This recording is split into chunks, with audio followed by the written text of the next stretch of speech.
AITA for wanting my girlfriend to wear adult diapers.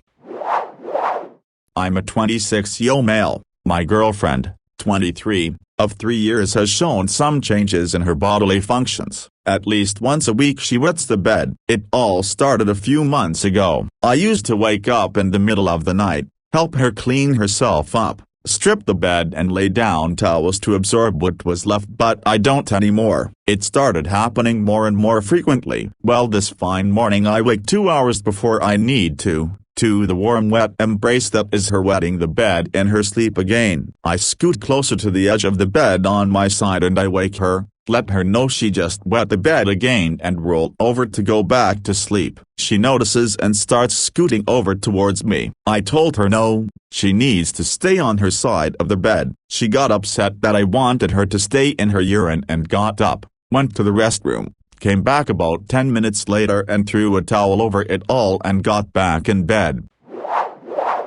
So now today, I told her I believe it's due to her alcohol consumption right before bed, but she refused to give up the bottle. She says this should be a judgment-free zone and if she wants to drink in her own home at night she should be allowed to do so. I told her the drinking is fine but to just lower the amount. I wasn't trying to ban her from alcohol, but this phrasing now makes me think I should, like she might have a slight addiction. Anyways, I suggested next then we either get bed pads for her to lay on at night or adult diapers for her to wear to bed, or maybe even do both. She's a heavy wetter. She wouldn't have to wear them during the day obviously, just going to bed at night. She said that it's too embarrassing to even be asked to wear them and that it's out of the question and stormed out of the room. I can tell she's upset with me over it all. But I'm tired of waking up covered in pee. I'm upset too and I feels she's not trying to do anything to fix her bladder problems. So Reddit, I ask you, AITA?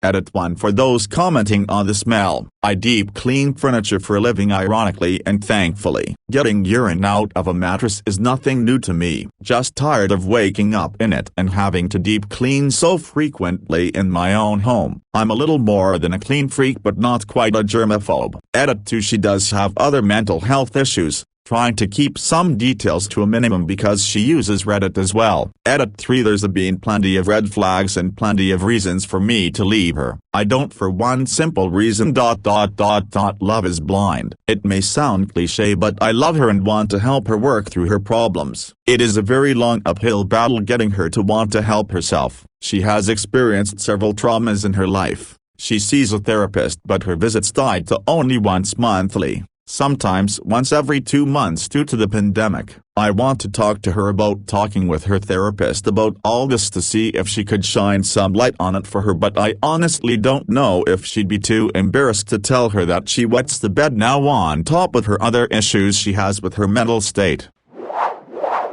Asshole enthusiast, 7, not really. I had that problem for a while after radiation therapy, and while it was fairly minor leaks, it just took a while to get the nerve together to buy a waterproof undersheet. It's so incredibly embarrassing. Then again, if anybody else ever would sleep in my bed, I'd probably have acted a lot faster. Edit, no alcohol or drugs involved.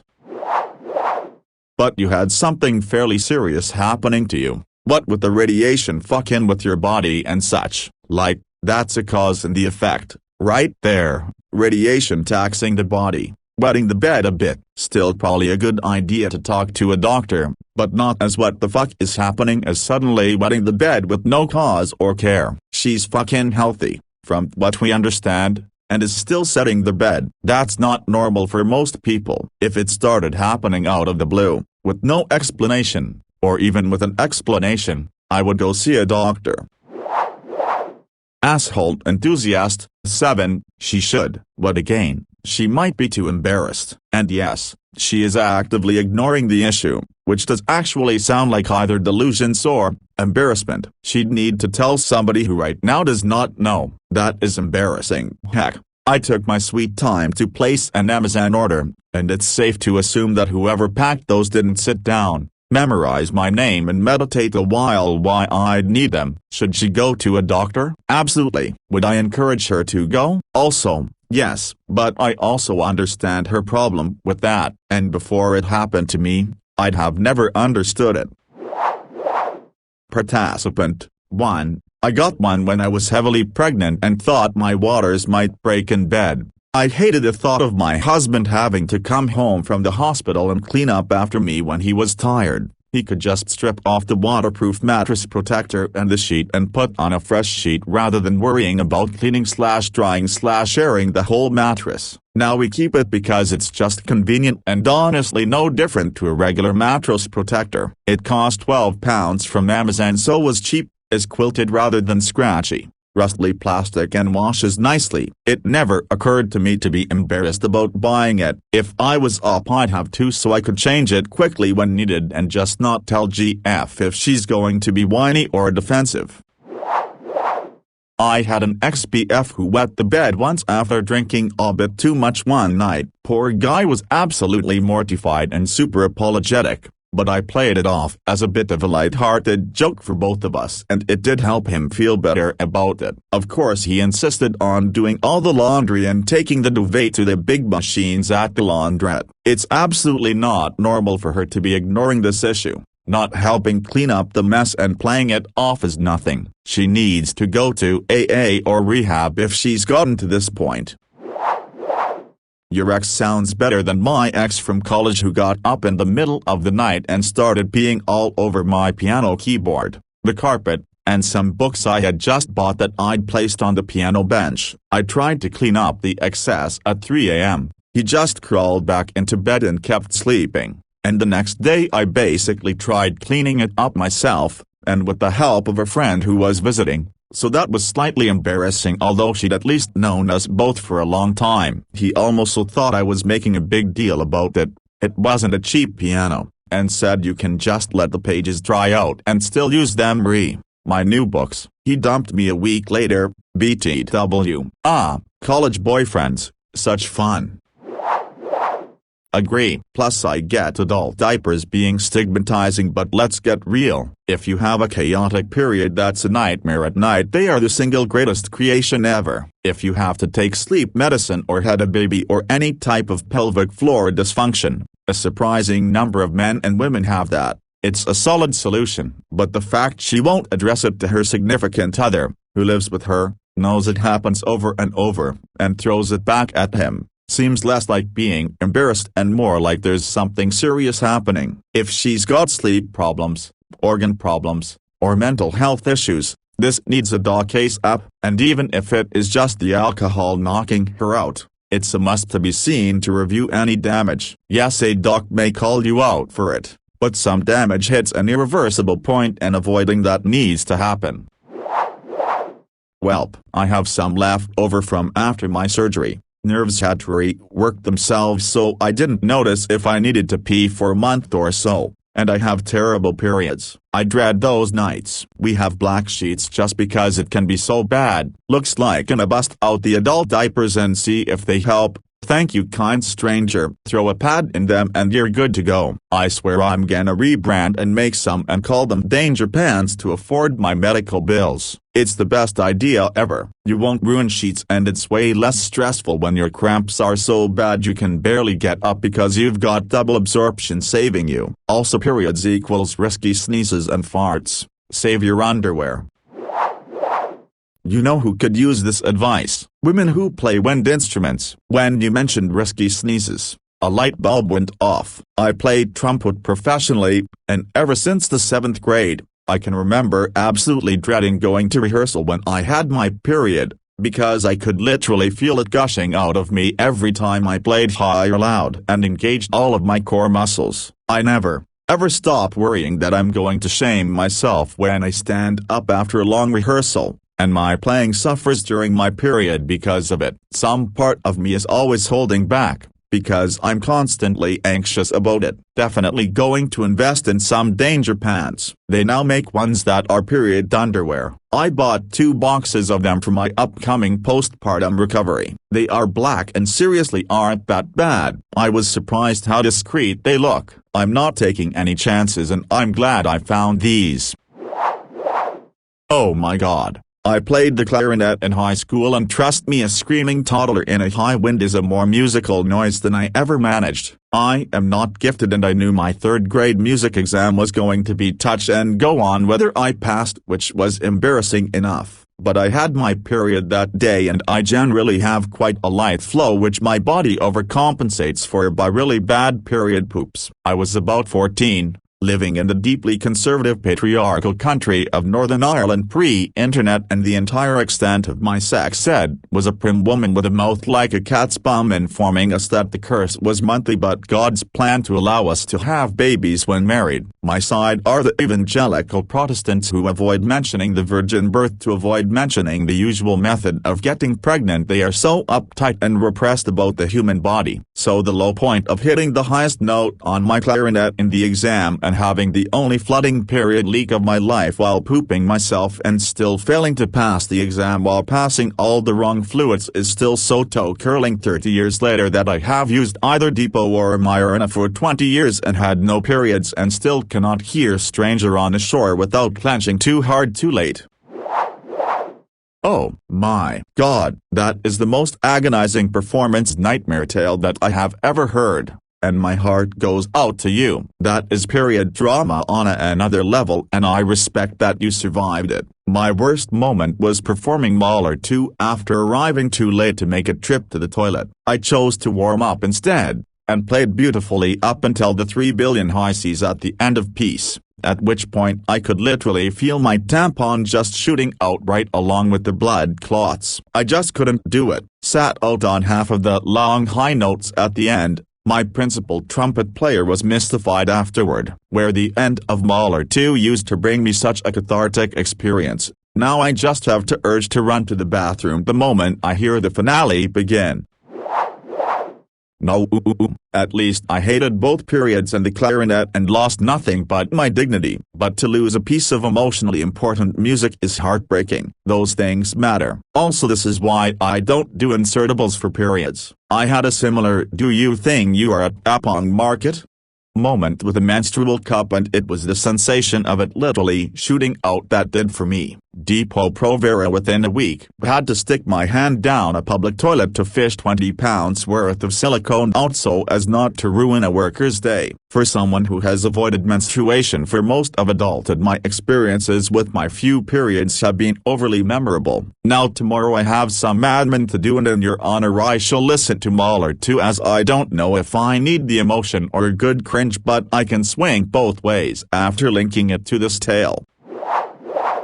Personally, I don't know. Even when I drank a crap ton in college, I always woke up needing to pee. I guess if you're blackout, you could lose control and not know. Sometimes liver damage or other organ damage can lead to incontinence if you are predisposed, but that's a bit more rare. Not impossible, but rare. I did know someone in college who got blackout drunk a lot and honestly was too lazy to get up to pee or so dead asleep. They probably needed a hospital, let's be honest here, but at 18 we didn't know. She masked her ability to drink so well until she didn't. They just went anyway. But GF seems aware this is occurring, so I lean more towards something medical combined with alcohol, which is making it worse concept. But that's just me in my opinion. It could also be trauma-related. You see that most often in children, but it can happen in adults. Alcohol can amplify the subconscious effects of trauma, which is why it's such a maladaptive coping mechanism, so that could play a part too. Also, there is a huge difference between drinking before bed and having to drink to go to sleep. If for her it's the latter, Op's girlfriend has a much bigger problem than simple enuresis, clinical term for bedwetting. I'm sorry, but this can't be it. Could it? I too have found myself indulging a little more than I should be since the pandemic started, and I won't lie, I'll have a bottle of wine and sometimes a couple of beers as well most nights to myself. So yes, you could also call me an alcoholic, I guess. But I have not once wet the bed, let alone every night. She must have an extremely weak bladder for this to be happening so frequently. Because one bottle of wine and 2-3 beers is, in alcoholism terms, not extreme. Wetting the bed because of alcohol is something that happens after extreme drinking. Alcohol-related loss of control of the bladder is like one step below not realizing you've puked in your sleep, not turning over or spitting it out and drowning on your own vomit. If alcohol is really the reason why Op's wife wets the bed, she could be in real trouble with alcoholism, and he either downplays her problem or she is so accustomed to being completely shit-faced that he doesn't realize she is extremely drunk. I would not say Op is tough for wanting her to wear adult nappies at night, but that's really not doing anything for the problem. That just makes cleanup easier. If she just has a moderate drinking problem, then she either is very prone to peeing herself or there is something else going on as well. Op really needs to have a conversation with his wife about her health, because this is not just a boring weekly cleanup project and a loss of sleep issue. Something is seriously wrong, and whatever it is, it requires medical attention. Yes, thank you for talking about this. It's embarrassing to say, even on a throwaway account, but I used to wet the bed when I was around 12-13 for about a year. My mother tells me it was likely due to excessive bullying. Apparently I used to come home crying a lot about a certain kid bullying me. Although I don't remember this in the slightest, guess it must have been that bad. My older brother bedwetted at a similar age, but he had epilepsy. I have no idea if he was bullied or not. She should definitely see a doctor and a psychologist in my opinion, but obviously I'm not a doctor or licensed to give out any medical advice. I don't see anyone as an asshole. She needs help and he wants to help her. They just gotta figure out how to help themselves. And her comments seem very positive. Looking for the source of the issue is key.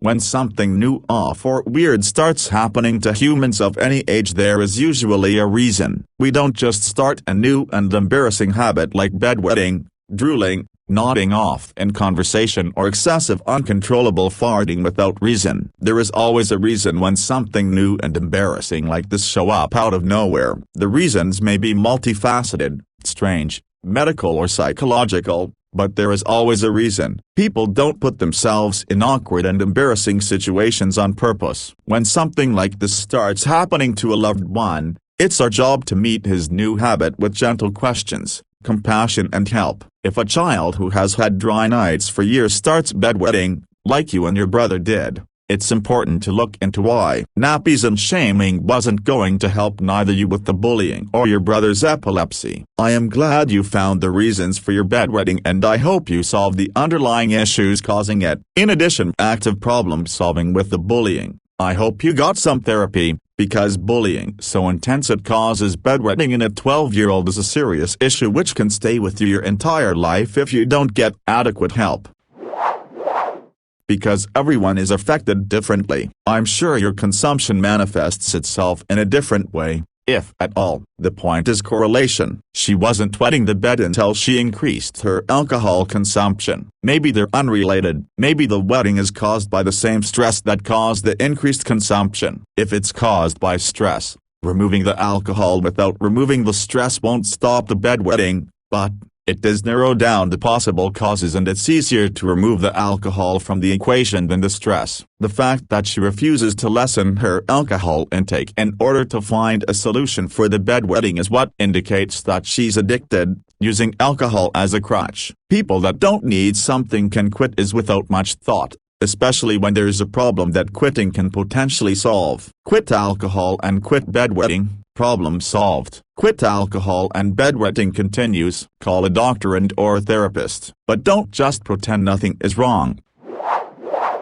Alcoholism is more about the mental state than the quantity of how much you drink. How do you feel if you don't drink? Are you drinking in order to cope with life or as an escape? If you're drinking that much because you love the taste or are chatting with friends but you could stop without a worry, then you're probably not an alcoholic, although your liver may be crying. If you're drinking to alleviate loneliness or to cope with trauma and feel like you cannot cope without it, then you're probably an alcoholic. It's better described as alcohol use versus alcohol misuse. I hear Op isn't ready to leave yet from the Reddits. Even if you won't leave her, Op, That does not mean you need to enable her to pee in your bed every week and clean it up for her. You are enabling her and not showing yourself self-respect. Get separate beds. If the bed and/or couch is yours, tell her to get a mattress or blow-up mattress if she can't currently afford a bed, or get one for her. But don't buy her a whole new bed as a reward for this. She needs to do that. Tell her you are not going to sleep in a bed that peed in regularly and you are not going to clean it up for her anymore. Right now getting super drunk and peeing your bed is consequence-free since Kleenex Part So Deep cleans it for her. Not anymore. But you also shouldn't sleep in stink. So from now on you sleep separately and she completely handles her own pee. You are enabling her right now by taking care of her to the extent you would a young toddler, so she doesn't have to be an adult at all.